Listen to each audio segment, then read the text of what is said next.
in that year, and then you had Freddie's offense, and then you got the Stefanski with offense. Todd. Right. And then, yeah, gosh, yeah. It's crazy. You and I talked about that off air last week. Like, I don't know that he gets the credit for surviving and thriving the way he should, because I think it would have broken most quarterbacks. I do. Especially in 2019. Oof. Yeah, yeah. To come back from that and to bounce back last year is nothing short of remarkable. And can't wait to see him out there slinging it around a little bit tomorrow in limited during minicamp. Speaking of minicamp, we'll take a look at the offense. Get your preview coming up next. You listen to Cleveland Browns Daily on 850 ESPN Cleveland.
Check, check, 1 2 1 2. Nathan Zegura, 1 2 1 2. PT, Gibbe, Beau.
Injuries during childbirth require experienced counsel. Call the lawyers at Elk & Elk for a clear answer as to what happened during your child's birth. Elk & Elk is a proud partner of your Cleveland Browns. Call 1-800-ELK, Ohio today. Time for a little minicamp preview, taking a look at the offense.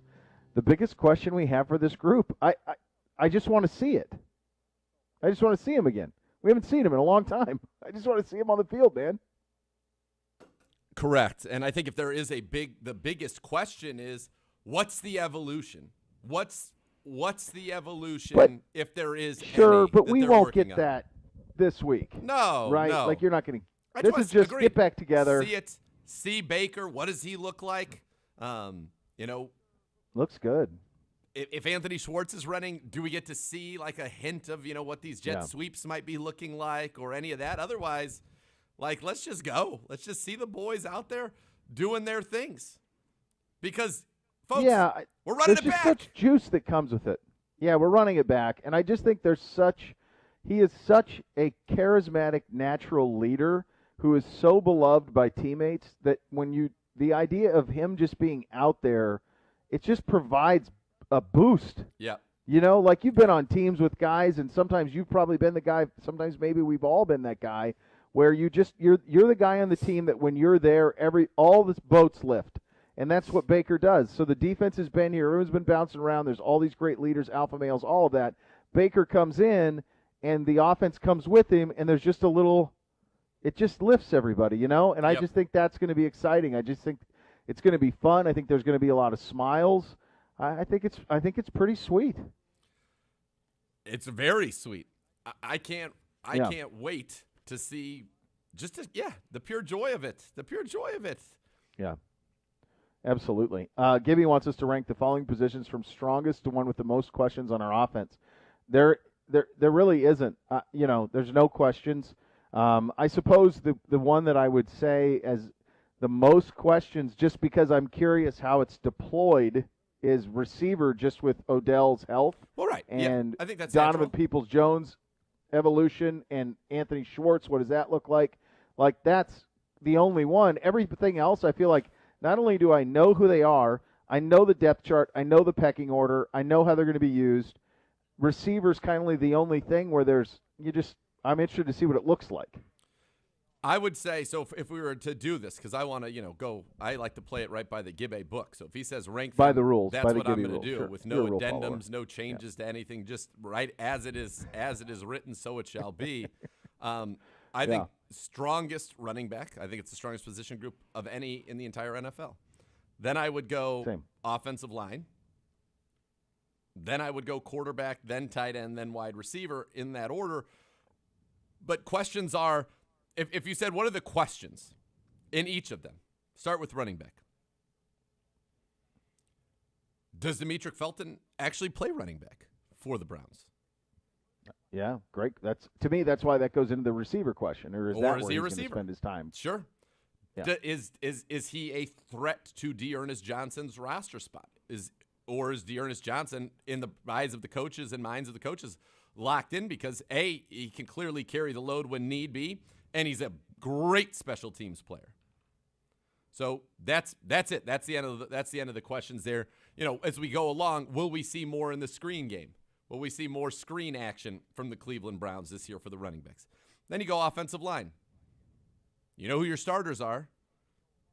Yep. Backup standpoint, Chris Hubbard, Nick Harris, probably your top two backups. So then James Hudson, who they love. Hudson. What does Hudson look like?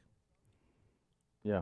Is there a Drew Forbes? Is there a Michael Dunn? Is there a Blake Hance that can force their way onto this team and say, no, you're carrying 9 offensive linemen this year, which is possible. I think they could carry 9 offensive linemen. Then we go tight end or quarterback. There aren't questions. I think I really don't think there are any questions in the quarterback. There's not a single thing that you can say.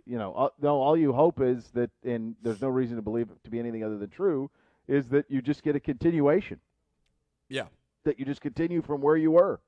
Last year was 6. That's it. That's it. That's the only thing you want to see there.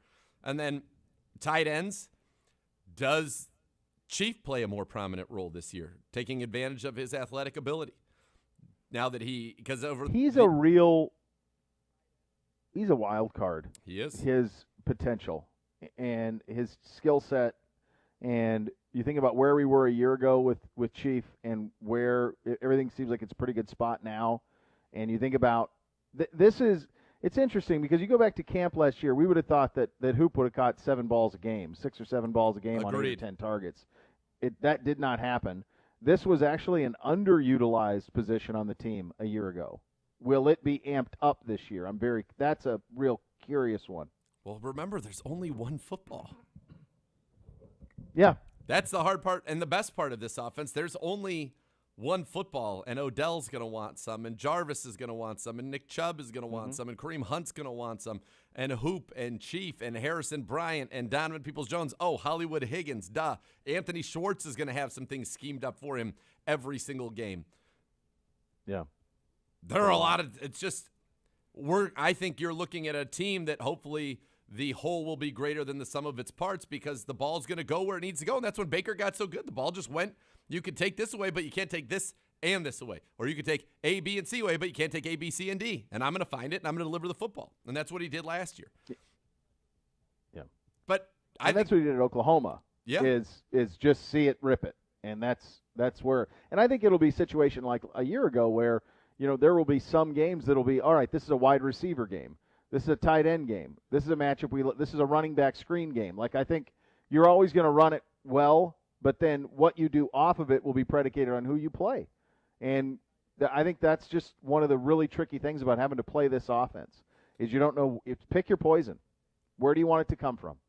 Agreed. And that's what, if you're a play caller, you love that because think of all the things that are at your disposal to maximize the effectiveness of this offense. And so that in the tight end room, we mentioned the wild card, Chief, Harrison Bryant's also a wild card. Harrison Bryant started off looking very, very good last year, and then it looked like he kind of ran in a little bit of a rookie wall.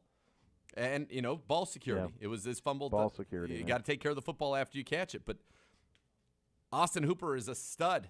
I mean, you've got some real talent in that room. How's it ultimately going to be deployed? And I think the same question is true with the wide receivers. Are we going to see more 3 receivers like we did during a stretch of the season last year? Where does Donovan Peoples-Jones, remember him? Number 1 recruit coming out, 5-star, looked pretty darn good on the field last year as a rookie. He gets better. I think it's a wonderful problem to have, but my biggest question on offense, honestly, and the answer is winning, but take that out of the equation.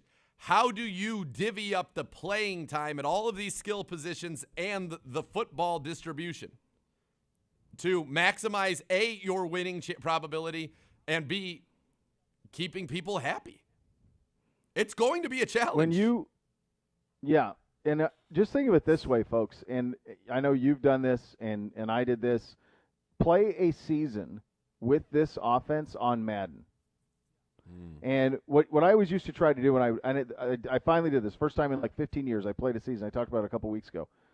What I always try to do is, well, let's try to have a realistic statistical accumulation over the course of the season, right? So I tried to use the guys the way that Kevin Stefanski would use the guys, right? It's hard. Yeah. Because you'd look up and you go, oh, man, Kareem's only got 7 touches. Like, all of a sudden in the fourth quarter, I got to get him his touches because it's hard to get the ball to this many people and to have them all kind of achieve what you want them to statistically. There's almost not enough plays. Correct. That's right. You need I do 80, wonder if we'll play plays. with some more tempo.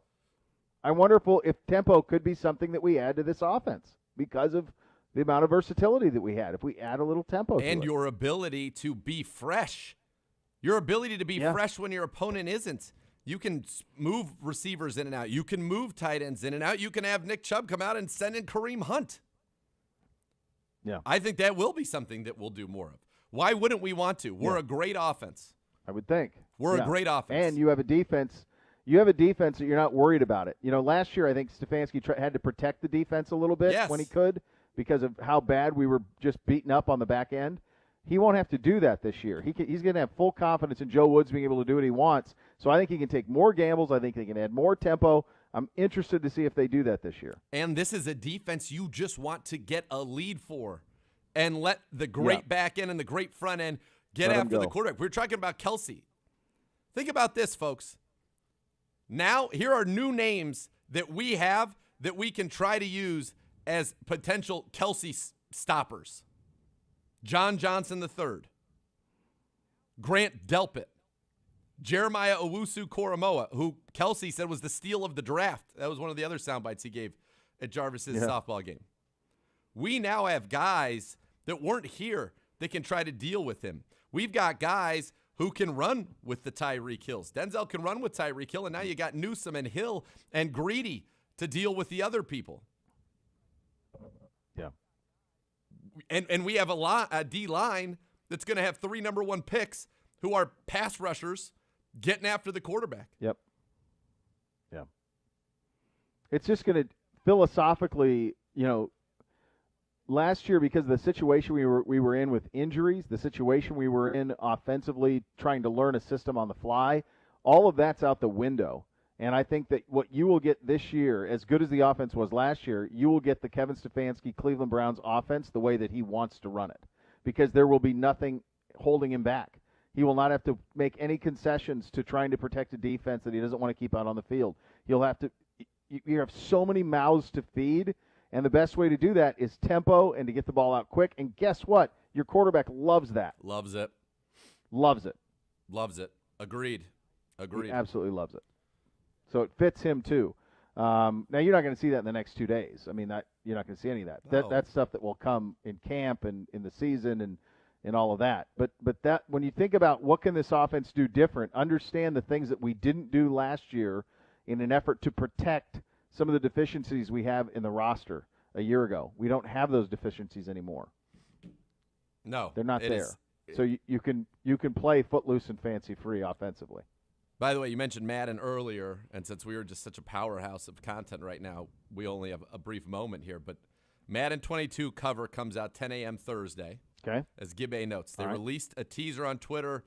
A lot of the former cover people were on there. Peyton Hillis was there from when he represented the Browns. Now they've leaked a hint, a picture with a hint, and it's a picture of 2 goats. So there are going to be 2 people on this cover. Here's what I think it's going to be, and here's what I'd like it to be. Tom Brady, duh. Sure. And Joe Montana. What if you had Joe Montana and Tom Brady on the cover of Madden? On the 65th birthday or whatever for Montana? Right. 2 goats? I could see him doing that. I mean, if you use GOAT, Brady's the only current GOAT, that you could say unequivocally. Like, you could say Aaron Donald perhaps is getting into that conversation, but it's a little more argumentative. Like, Brady is GOAT. So to me, if GOAT's involved, it is Brady. Then the question is, who do you put with him? And Mahomes was on the cover recently. Yeah. So that's and he's not going to be the mix. You can't be the GOAT if you're not even the GOAT, like, in your time. Tom Brady's still the GOAT right now. Yeah. I wonder if what if they do I wonder what one of the features will be on the game, if it'll be like Brady then, Brady now, like Brady young. Maybe they have some sort of feature where you can, like, build your superstardom and you start like Brady in the draft. Brady in the draft to Brady in the Bucks, you think? Maybe. I like that I'd love to. I like your. Well, I'd like to. Well, what about Brady and Otto? Let's go real old school goats. Real old school. Why not? 75th old anniversary school goats. for us. 10 championship games, 7 titles. Maybe that's the way to do it. Could that have been why they included Hillis? Could be. Yeah. That thing was a real curse for a while. I mean, like, real curse. Ray Lewis, Michael Vick, real curse. Vince Young, like that thing was really cursed for a while. I don't know if it is anymore, but it certainly was for a while. Yeah. Eddie George, yeah. All right, we will take a look at our defense coming up at the top of the hour. Preview that going into minicamp. What can we expect there? We'll go behind enemy lines. Take a look in our camp preview at the Broncos. Ben Albright will join us. Always fun to go around the league with Ben as well. You have that to look forward to in the second hour. You listen to Cleveland Browns Daily on 850 ESPN Cleveland.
Second hour Cleveland Browns Daily here on 850 ESPN Cleveland, and Beau Bishop from my great friends at Weather Seal Home Services. You having problems with your roof? Call Weather Seal Home Services right now and get a beautiful new roof in just a week. It just takes $1 down, free gutters during the Weather Seal Spring Roofing Sale. At Weather Seal, you can also get up to 7 years, 0 interest with approved credit. It reduces your monthly payment, and that is a win-win. Trust in Weather Seal to do the job right for the best price and the lowest monthly payments. It's as simple as that. You don't have to call anyone else. Call them. Call them today, 877-351-SEAL, or go to weathersealhomeservices.com. Get that 7 years, 0 interest with the approved credit, reducing your monthly payment, 877-351-SEAL, or go to weathersealhomeservices.com. All right, let's take a look at defensively. Now, we've seen a lot of these guys, but as minicamp gets going tomorrow. Well, Z, first of all, before we get into that, what do you expect to see in terms of what will it look like when you and I are out there tomorrow? What will it look like at minicamp? What type of interaction will offense, defense, the players have?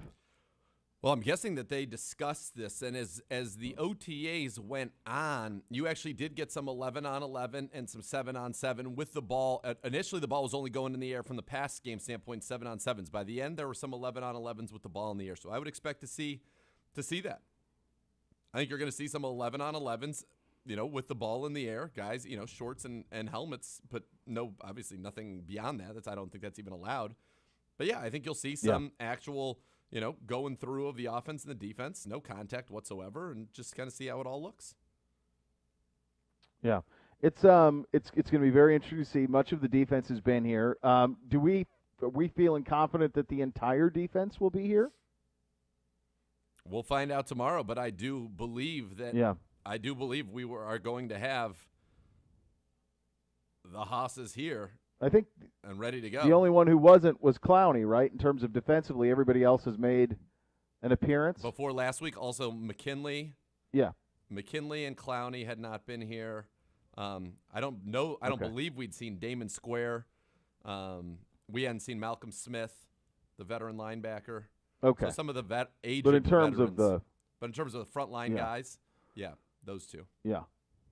Clowney and McKinley were the two we hadn't seen. So we'll be interested to see if those guys find their way here and are at minicamp tomorrow.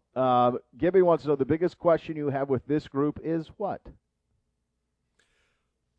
Just how long does it take? How long does it take for it all to gel? And what does it actually look like? We've talked about. Well, that's it. We expect 400 snaps of dime. What does that look like? What do we see Clowney inside a lot? Do we see Miles and Clowney inside sometimes with two edges outside them? What kind of fun things are we going to see up there? The development of Jeremiah Owusu-Koramoah. I don't think anybody expected him to be on this roster. Now he is. What does that mean? Who are our three starting corners? Are our three starting corners Denzel, Greedy with Newsome inside? Is it Denzel, Newsome, Troy Hill inside? Is Newsome outside and Troy Hill inside? What do the starting corners look like? Yeah. What do this linebacker rotation? I mean, there are a lot of questions. What's his defensive tackle rotation look like? How do we keep 800 defensive tackles? 800 is probably a couple too many. You think? Yeah, we've heard so much about, the three safety look. I've had so much fun trying to, in my mind's eye, imagine what this is going to look like if all three of those guys are out there and JOK's out there. Who else is out there with him if those four are on the field at once? What does that look like? How does JOK fit in next to Anthony Walker? If you're in a three linebacker set, who are the three linebackers that are in there? What's our base defense? It's a great question you bring up in terms of at corner. Who are the two or the three that are out there when you start and as you build towards it once you get into fall camp?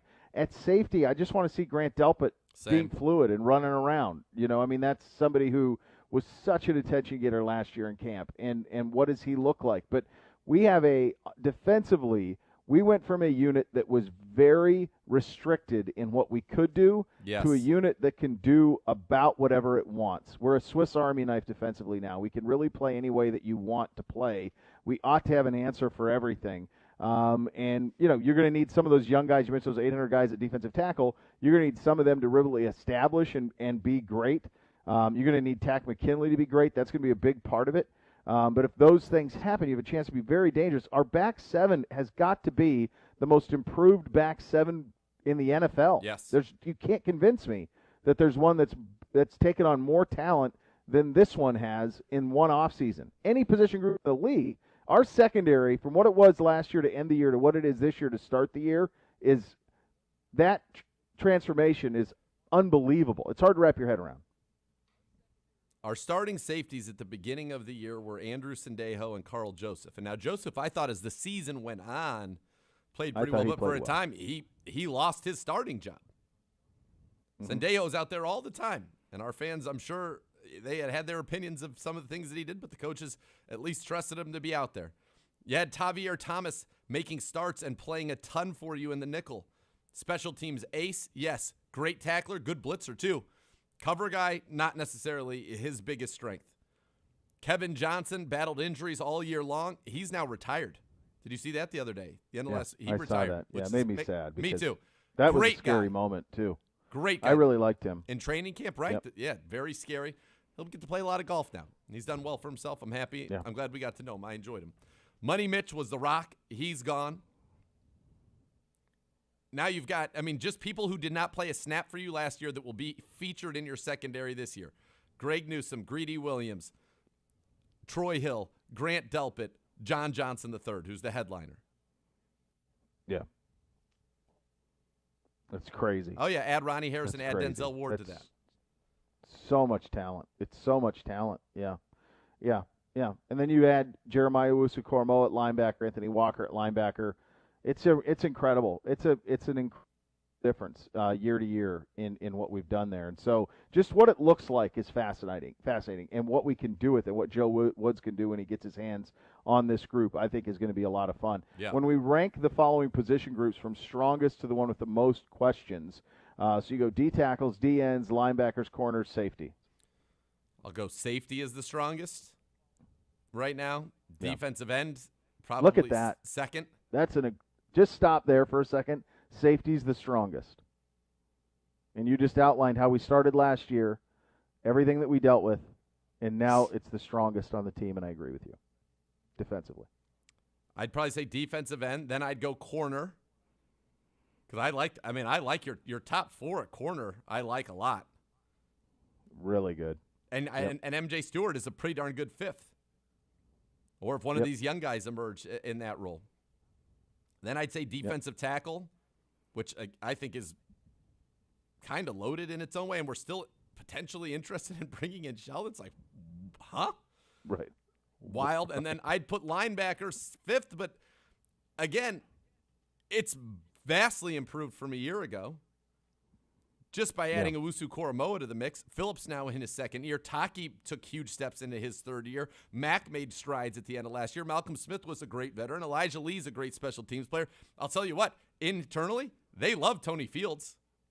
Love Tony Fields. Yeah. They couldn't believe they got Tony Fields. That was one of those things where, wait, this guy's still on the board? Yeah, we're going to take him. Yeah. That room, I feel good about all these rooms. Really competitive.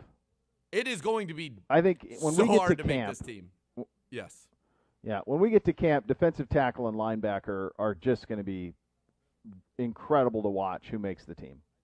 That will be a fist fight every day to see who makes the team at D tackle and linebacker. We're so loaded. There's so much depth, and there's so many young. Like you mentioned, Jacob Phillips. We loved Jacob Phillips last year.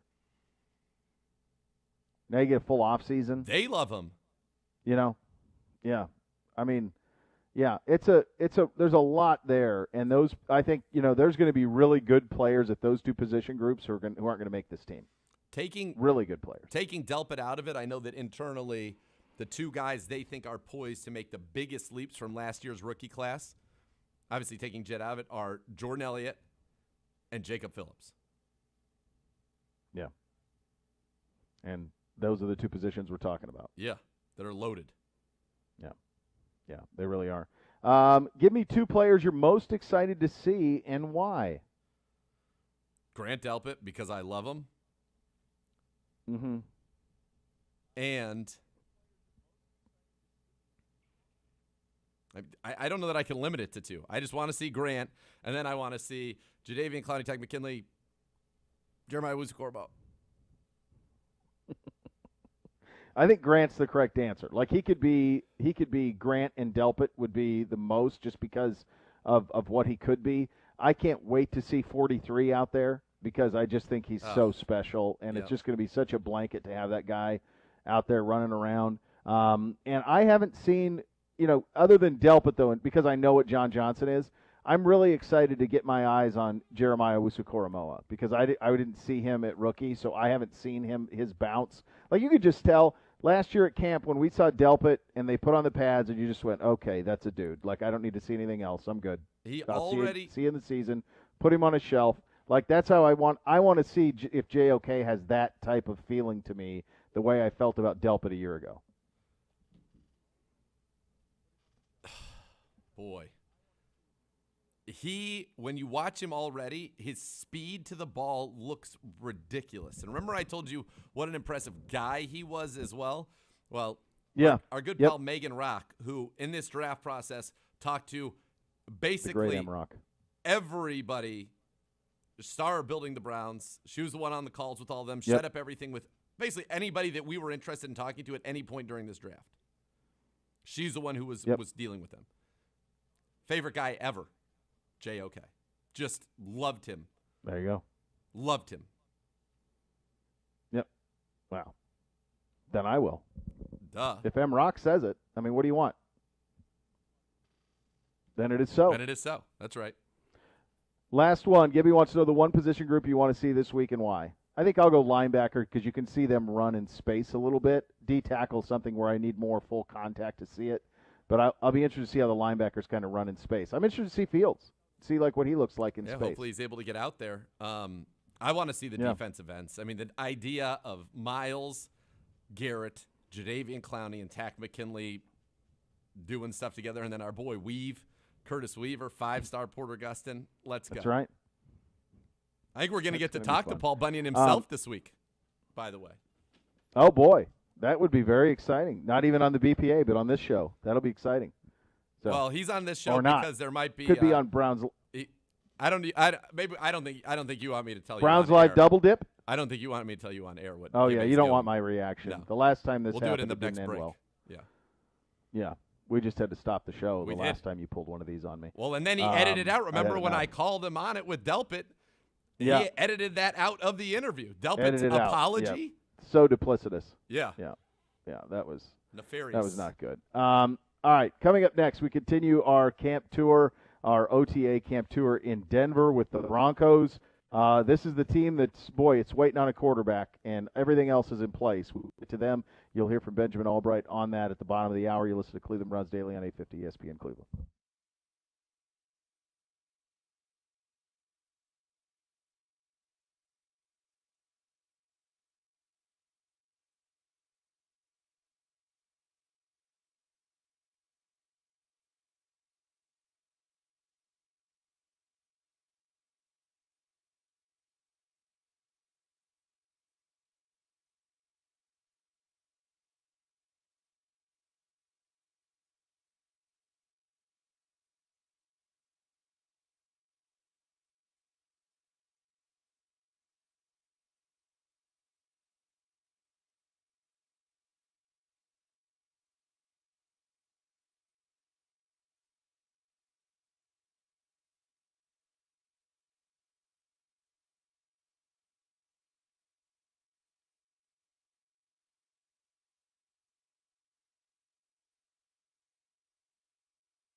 Be sure to catch the latest edition of the best podcast available. It's out today wherever you get your podcasts or by going to youtube.com/Browns. Anthony Schwartz will join the Ibs boys on this week's episode. We continue our tour around OTAs and mandatory minicamps this summer with a look at the Denver Broncos. And before we get into some of the questions here, I share this. I hated this team as a kid. I hated this team. And I know many of you did here too because of the heartache of the losses in the AFC title game. I hated them because they would try to shove this team down my throat as a kid who grew up in Montana. And I would watch – the Broncos were on every week because they thought that there was a proximity to us. And the reality is it's not. It's really not close. It's a 12-hour drive from where I grew up to go to Denver. So it would be like saying, oh, you grew up in Cleveland. You must love the Falcons. Okay? No. I wasn't going to a game. And so this team was just can I ask a question? Constant diet. Bob Trumpy and Dick Enberg calling Elway games. Who was geographically the closest? We have to remember you're fairly remote. Very. Well, that's just it. I mean, that was always what I said. That's why, some of those states out there are bandwagon states because it's not like you're going to game anywhere. Probably the closest to me because I was North Central was Seattle. But that was still 8.5, 9 hours. That was the closest there. Could have had a healthy dose of Dave Craig. Kurt Warner was the running back. Steve Largent. Kurt Warner, yeah. Steve Largent on those teams, yeah. I mean, that was probably the closest geographically, but they really pushed the Broncos. And my dad did not like Elway, just did not. And so that was it. I've come to appreciate their organization since, just because they've won a lot and they've been good a lot. And so as we go into the categories, let's start with this. I would hope that if the NFL gets rid of the dual shell, that they can wear the old uniform again. I would hope that would be something that could happen. Best Broncos uniform, right? It's not even the Orange Crush. That helmet is beautiful. The logo is bright blue, spectacular. Yep. The bright blue with the orange. Their whites, which had the nice striping, and then it just had the number with a blue number with an orange outline, and then you get the helmet with the D. It's just that's it. I don't know why they ever changed it. And I realized they had Nike some got a hold with of it, them. but those uniforms, they were the original. Were great. They were the original Nike in the late 90s. They were original Nike, got to redo the uniforms. Nike got a hold of them, and they put them in the outfits that they had, and then they won in them. It's the same thing that happened with the Patriots. Like, they won in the uniforms, and then those uniforms mean success, and then you're stuck in them. And they've been in them ever since, and they've tried things to, they at least wear orange tops at home. They've tried to do some things, but they have this beautiful uniform, and they just won't wear it. It's them and the Patriots, the Buccaneers. They have this great look, and they won't wear it. Yeah, even the Titans should be wearing the Oilers uniforms and keep the white helmet and put their own little logo on it that they want, even though they won't use the Oiler, even though it's so good, but use those colors. Yeah. There's so much, And these are, Simple. They're the epitome of the 90s, these uniforms. The striping, classics all are of it. So good. You go through and you look at the classics, so good. Now, I will say, like Champ Bailey, Clinton Portis looked pretty good in these uniforms. Terrell Davis, the Mile High Salute look good in these uniforms, but they're just not as good as what the classics are. They're not. No. I would, from a road trip standpoint, there's another one. From a road trip standpoint, I would recommend this highly. I really like this stadium. I love this city. Great city.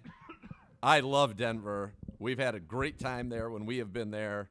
Awesome environment for a game. Awesome environment. When they go and they do the Wolf of Wall Street and the whole crowd's doing, that's pretty cool. Oh, they do that there, huh? Oh, that's pretty cool. Yeah, in like the second half, I want to say maybe third or fourth quarter, and they're all, it's strong. Plus, you had Cole's kiss, the walk-off kiss from Cole. Yeah. Shearling. Oh, the Shearling. What a moment that was. God, that was just we were flying high, man. That was fun. Man, were we. Yeah, that was a lot of fun. All right, some questions from Gibby here. Drew Lock, Theodore, or other, who starts game 1 in September for the Broncos?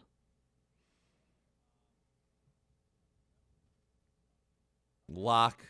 The complicated fella. I don't know if he's going to be emancipated. It's getting ugly. It's getting uglier. What do they do? What are you calling him a complicated fella for? Zip it. You hear that today? Come on. Shut up. You are lowering his value. Every word you say. And pissing him off more. Yeah, it's crazy. I think it'll be Theodore. I think they'll go Theodore. I was reading some of Ben's stuff last week, and he said that it looks like Locke's thinking a little bit, and I've always thought that Locke kind of had that mental midget into him. So I wonder if Teddy – I think it's a big year for Vic to win, and I think Teddy will give him the best chance to win. And coaches who maybe are on short leashes, straightest path to victory. And I think Teddy will be the guy who starts to open this season. Gibby wants to know, fact or fiction, the Broncos are not the worst team in the AFC West. I don't think they are. I'll say that's a fact. I think they're better than the Raiders. I like them better than the Raiders as well. If they get the complicated fellow, they're immediately the second best team in that conference and in that division, and they become one of the 5 teams that can absolutely win a Super Bowl, or 6 now in the AFC. It would be at that point. If they get the complicated fellow, they're a Super Bowl contender. They're one. Yeah, it's win. us That's and what I them said. and Yeah. Kansas City, and I mean they can win the Super Bowl. They have everything else. It would be Kansas City, them, Buffalo, us, Ravens, Titans would be the 6. I mean, yeah. Making the playoffs in the AFC would be. It's going to be That's crazy. That would be a heck of a tournament. That's crazy. That would be a heck of a tournament. Yeah. Gibby wants to know, Denver in the winter, Denver in the summer. So I know a few people who live out there, and while they very much enjoy the beauty of the winter, and the skiing is great in the winter and all of that, and you can go head up to Aspen and Boulder, they said there's nothing better than Denver in the summer. Nothing. Weather's perfect. You can do all it's spectacular. Hiking. It's spectacular. It's beautiful. No humidity. Yeah. Yeah, and the big deal is really Denver in the winter. If you're in Denver, you're not at Aspen. Like, it's a hike. You're not in Vail. Like, you're not in, it's a drive in there. Like, you're not, they're kind of out in the plains a little bit. So, the mountain states in the summer are spectacular. There's no humidity. The sun shines all day. It's ridiculous. The only thing you have to deal with is some dodgy thunderstorms. Other than that, sure, you're safe, pal. It's about as good as can be. Gibby wants to know, fact or fiction, Peyton Manning's the second best Bronco of all time. Fiction. I'll take Terrell Davis over him. I'd take Shannon Sharp over him. How about this one, though? Peyton Manning is the second most important Bronco of all time. Fine. Yeah. Because without him, then I don't know if Elway's still there. Obviously, they don't win a Super Bowl. Who knows where they are as an organization at this point. But would he have ever gone there without Elway being the one that was recruiting him to go there? So does Elway become now double the most important Bronco of all time? Well, he's there. Elway is almost like if Otto Graham was both Otto Graham and Paul Brown. Yeah. For us. Like that's kind of what he would be, and he'd stayed there. So, yeah, he is there's second's eighth, but I do think second is Manning. Like if Manning doesn't go there, this little renaissance they've had is for naught, and it's a steady because they haven't gotten quarterback even remotely right, and he provided a real jolt for the organization. I mean, he won an MVP. He had the greatest passing season in NFL history there. Yep. And really rejuvenated things in that run. He was great for 3 of the 4 years. And then he won it in the 4th when he was at his worst. But he was really good. They played for 2 Super Bowls, won one with him. And, yeah, I think he's probably the second most important to Elway. We'll ask Ben Albright about all these questions. He is a great friend of this program and a reporter and analyst at NFL Insider for KOA in Denver. He joins us coming up next. You listen to Cleveland Browns Daily on 850 ESPN Cleveland.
If you live and breathe football, you know sometimes keeping your priorities straight can be a challenge. Unfortunately, the same can be true when you gamble. If you find that gambling is affecting other parts of your life, get a little help. Get some tips on responsible gambling at KeepItFunOhio.com. We continue our OTA Team Camp Tour in Denver. One of the great friends of the program, the great Benjamin Albright, host, reporter, analyst, NFL insider, KOA in Denver. A real treat to talk to you, Ben. As always, my friend, before we get into all of the football and all of that fun, is there, we always do these categories, and one of the ones we did was greatest Bronco uniform of all time, and clearly we go to the Orange Crush. Is there ever been momentum to bring that back? Is there any ever talk of bringing that back? Oh, absolutely. That's something the fans try to put together petitions every year. So from the fans, that would be something that would be very welcome, I think. They try to do that when they do the color rush, the throwback kind of stuff. They kind of try to pay homage to that. But that's, it's something the fans want every year, just hasn't gotten enough traction yet to kind of, I think, make it happen. Ownership just has no interest? It's so beautiful. Yeah, well, hey, the other thing is we don't have an owner right now. Everything's in trust right now until Brittany Boland takes over and meets the requirements. So there's not really an owner. There's just a 3-lawyer committee, and they don't really care. That's it. They are beautiful. There you go. It happens. That is right. Dealing with some. You had you had a quiet week last week with the comments from Deshaun Watson's buddy that, boy, get me to Denver. Well, let me give you the backstory on that. First of all, those are not new comments. Those are comments from back in February. Kareem Jackson and Deshaun Watson don't actually talk that much. And Deshaun, he's a guy that's telling Will Fuller he wants to join him in Miami. So, I think he's just telling everybody what they want to hear. I don't think that's real specific here. But it sure got some fans who aren't really interested in Teddy Bridgewater and Drew Lock fired up. Well, and there's also that complicated fella in Green Bay.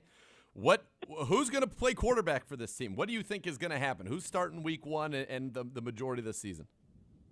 Well, if I was a betting man and I really felt like that PSA at the top of the segment was geared towards me, I feel like that I'd lay money on Rodgers. I think it's 60-40 comes to Denver. Everybody I've talked to since the draft, everybody I've talked to in that camp, seems to think he's not coming back to Green Bay, and they're just going to try and call his bluff. And so I think it's going to be Rodgers. I know for a fact that from his side of the house, that's where he wants to be. So it's just a question of Green Bay smarting up and saying, hey, look, we need a big trade package. What does that start to look like then, Ben? I think you're looking at 2 1s, a 2, a 5, probably 2 players. You're probably looking at Teddy Bridgewater and then an ascending player or a defensive player on a rookie contract, probably somebody like Draymond Jones or Bradley Chubb. And then maybe another draft pick. So I think it's probably a pretty big package like that. And it's a no-brainer, right? Oh, absolutely. Denver would absolutely be all in and make it happen. And at that point, we were talking about it. You think about an AFC with a Aaron Rodgers-led Denver Broncos. You got Mahomes and the Chiefs, Rodgers and the Broncos. You've got the Browns. You've got Josh Allen and the Bills. You've got, now a pretty good-looking Titans team. The Ravens, who have a guy who's been the MVP at quarterback. The AFC would be it would be a bloodbath. It would be brutal how loaded it would be. Yeah, I love it. It's like how in basketball they get it all, they get all one division stacked up. It's the division that's against LeBron in his prime. I think the one team you mentioned there, though, the Titans. I'm expecting them to take a bit of a step back. I got to see Todd Downing as an offensive coordinator when he was with the Ravens, and I'll tell you, it was abysmal. So I'm worried. I'm worried about that Titans team. Yeah, we weren't into him either. Tell Julio. Then we're like, whoa. I love Julio. Mm-hmm. Yeah, even with Julio, Todd Downing was like putting a boat anchor on a Ferrari when it came to running an offense. They went from 6th overall in yards and points to 24th. Well, the other thing we're discussing, Ben, is obviously Elway's the most important Bronco of all time. Our words, and I would assume you'd agree with that, both what he did on the field and off. And now you look at his part in the organization, and you look at they have this Manning renaissance, and then they've been trying to find their way. And really the only thing they can't do is the quarterback, right? It's the only thing that they've struggled with. Everything else they've seemed to hit. They got a nice team around them. We agree with you on the Rodgers thing. You put him in there, look out. I mean, they got everything else that you want. So as this starts to get done, how complicated is it by what you said off the top in terms of 3 lawyers and who's running the ship and who's got final say? Obviously, you got George Payton there, the GM. Does he have all the power? Whose call will this be? Well, it'd be George Payton's as the general manager. The lawyers there just sign off on the money and all that kind of stuff. They don't really have any interest in handling the team. It's mostly spearheaded by Joe Ellis.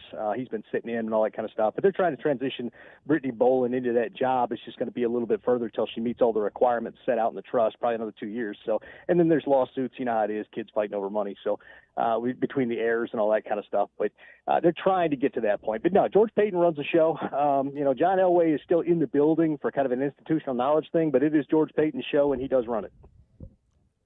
How good should this team be on offense if they can get just, we'll call it average quarterback play, let alone Aaron Rodgers? With Aaron Rodgers, I think they could be one of the most dangerous offenses, if not the most dangerous offense in the NFL. But what are you expecting from this offense with all of the talent that they've got? Sutton, Judy, Hamler, Fant, Javonte Williams now, who I think is going to be a star out of North Carolina. How good is this offense going to be, or should it be? Well, they've got an emerging young offense and a defense that figures to be top 4, in the NFL this year if they stay healthy. If you get middling quarterback play, you should be a playoff team. You get better than middling quarterback play, you could go a lot further. You get Aaron Rodgers, you're a Super Bowl contender. It's a pretty stacked roster. I know last year they didn't get a lot of wins, they had a lot of injuries and all that kind of stuff, but it's a pretty stacked roster for what the record was last year. The question really comes down to, are they going to get Rodgers, or are they going to have this battle between Diet Jay Cutler and Diet Alex Smith and Drew Lock and Teddy Bridgewater?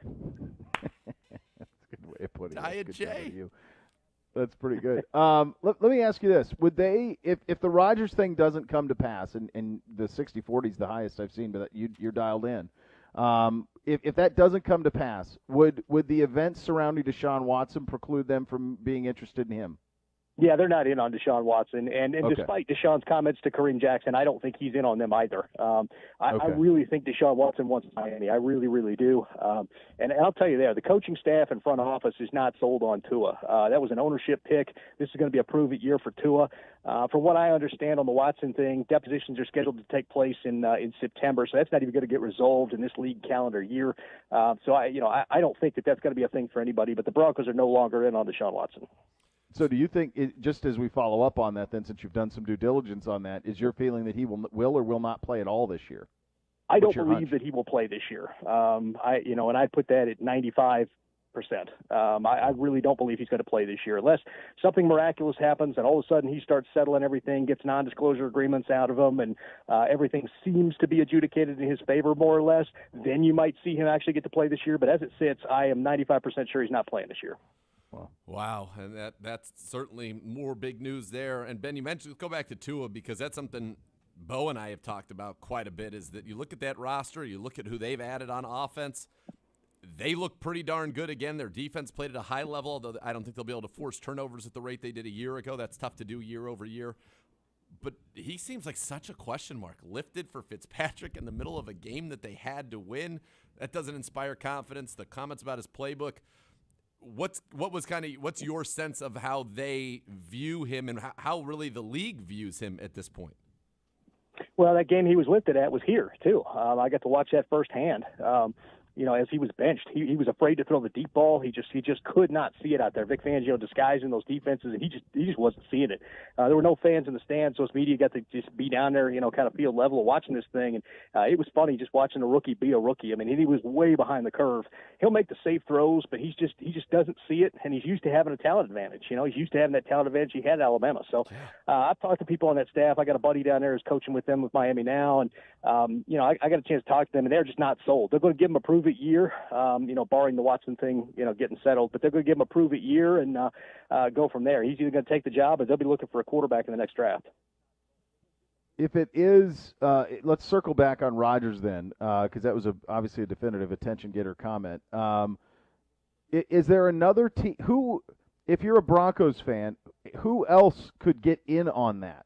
Or is this a race of one? Is it just a matter of Green Bay coming to their senses and doing the deal with Denver? Is there anybody else that could put anything together that would match what Denver could put together? Well, I'm sure people could put things together, but you got to factor in the other part of this, and that's the the need for an extension. It's because all the guaranteed money back out of his contract, so obviously he'd want a new deal. And there's just not anybody that's got the combination of assets and available finances that Denver does. You look around. I know the Raiders would be interested, but at the same time, what do the Raiders have to offer? And is it really a spot for that Aaron Rodgers would want to go to? I mean, Rodgers wants Denver because they've got a great top 5 defense in place and an emerging offense. The Raiders have plenty of offense. They don't have a defense, and Aaron Rodgers doesn't fix that. So I just don't think there's anybody else out there that really has the same combination of assets and finances to be able to make it work. Maybe Miami, but from what I understand, Rodgers wants Denver. If this is going to happen, when does it need to happen by? Well, it'd be after the 4th of July. I mean, you're talking probably pretty close to training camp. Okay. If it does happen this year, and you're the Green Bay Packers, you want to wait till the last possible second because the draft picks you're going to be getting back are directly affected by the win total of the Broncos with Aaron Rodgers. So the last thing you want to do is give him additional time with the playbook and with that team. You kind of want to sandbag him a little bit. That's why people have suggested that Green Bay might just hang on to him and try and deal him after this season. The draft pick and compensation formula works out a little bit better. Last thing you want to do is trade for something an unknown in terms of where you're going to be drafting with the Denver Broncos and wind up with glorified second-round picks. Well, and you'd have to think, I mean, any pick if Rodgers goes there, it's not going to be early in a round. Right. It's going to be late.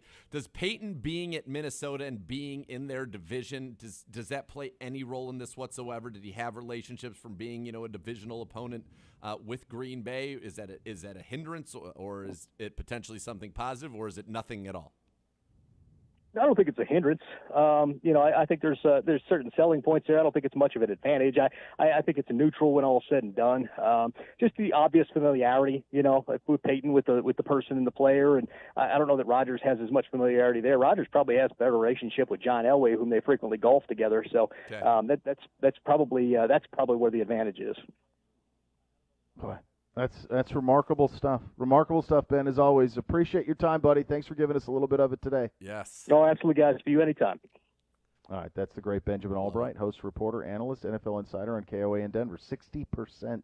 60%. That is, people are like, see, you said 60-40. That's not new. That 60%? No, that's an attention getter. Yeah. That's not 60 for 40. That's 60% to 40%. He's going to be in Denver. In Denver. 60% he will be a Denver Bronco. Not that he's not going to be a Packer or that he's going to be somewhere else. It's 60% he's going to be in Denver. Yes. Yes. That's right. Man, I don't need that. No, we don't need that. Not at all. Why, Julio, come on. The NFC is great. Who doesn't want to be in the NFC? Let's have a good time. I was trying to put together like an NFC team that would have the only NFC team I could think of, and they would not have the relationship, they would not have the location, and they got a mess at ownership. But I guess Denver kind of does too. Is Washington? I mean, Washington has talent on offense. They are great defensively. Winnable division, more winnable than the AFC West.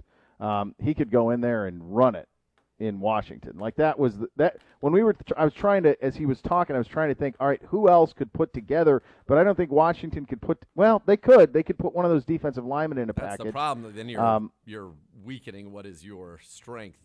You just right. want a helicopter. Well, Denver would be too if you're putting Bradley Chubb in a package. Like that would weaken one of your strengths for sure. But that was the only team I could think of that could do an apples to apples that would get him to the NFC, because I don't want him in Miami either. We could end up with Rodgers in Denver and Deshaun Watson in Miami. I mean, because that's the other part that we were more focused on Rodgers in Denver. But if Miami isn't that into Tua, which we had surmised, I just knew it. That's they become. You couldn't be. There's no way you could be. You can't. You can't be.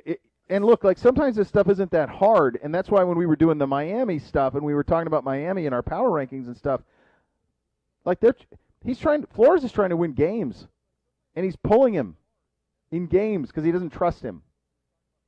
So that that tells you all you need to know. There's a huge handcuff with Tua playing, and you talk about.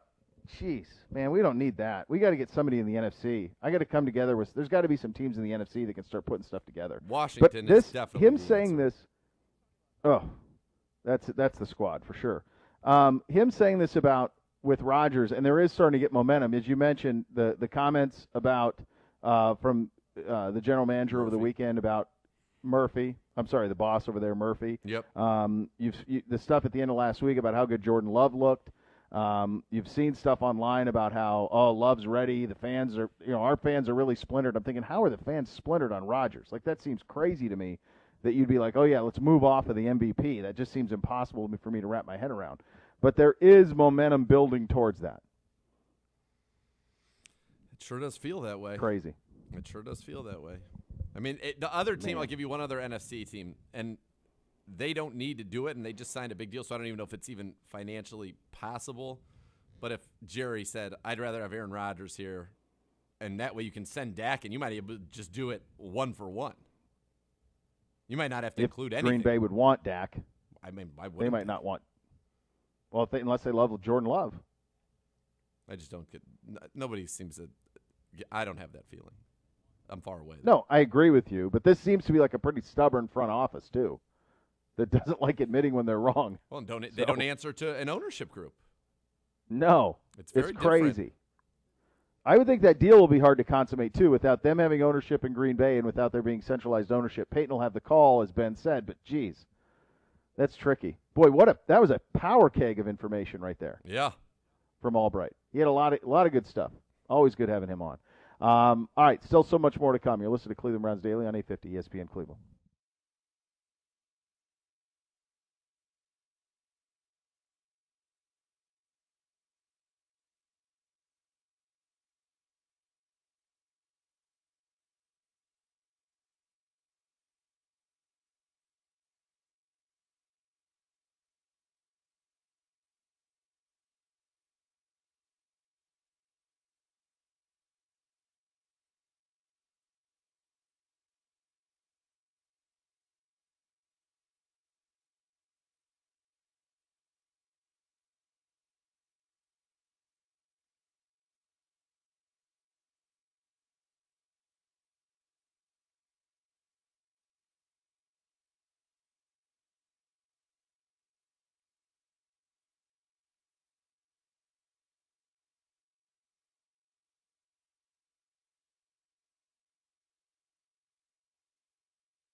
Well, tomorrow's the day we've been waiting for, my friend. Oh, yes, it is. Oh, yes, it is. Gonna The be fun. boys are back in town. Oh, it really is. And the thing is, though, it's going to be what's going to be like 70. Going to be kind of cool. Little Which brisk. is nice. Probably Which is quarter nice. zip weather. Yeah. Could very well be quarter zip weather. Yeah, when you have to stand out there and it's very hot, that can be tough. This is going to be perfect weather. It's smiling upon us. 70, a little partly cloudy. Great. Perfect football weather. Have you seen one of those sombreros yet? No, I've The not brown seen sombrero? one live. I'm hoping that tomorrow I'm hoping there's an assistant coach that's got one of those on. Please. Somebody will have one. They've got Which to. assistant coach would have it? Most likely assistant coach to have it. Gibby, did you have an The answer? Panama hat. No, but I know Drew Davidson has it. He's got it? Yeah. Yes. And he had it on over the weekend. He was posting on his social. Was it great? Oh, Was it all boy. we'd hoped? No. Why don't we talk to you tomorrow? You have to have- All From right, the I can't practice wait. field. I can't wait. I look forward to Very seeing him exciting. strutting around in that. Yeah. That's a win. That's a good job. Well, we'll have fun. Mandatory minicamp. Next couple of days, we will be out there. Look forward to bringing it to you over the next couple of days, getting this team out on the field in a little Christmas in June, if you will. So you'll have that to look forward to, which is nice. The next level is coming up next. Thanks for listening, everybody. We're back tomorrow, live at camp.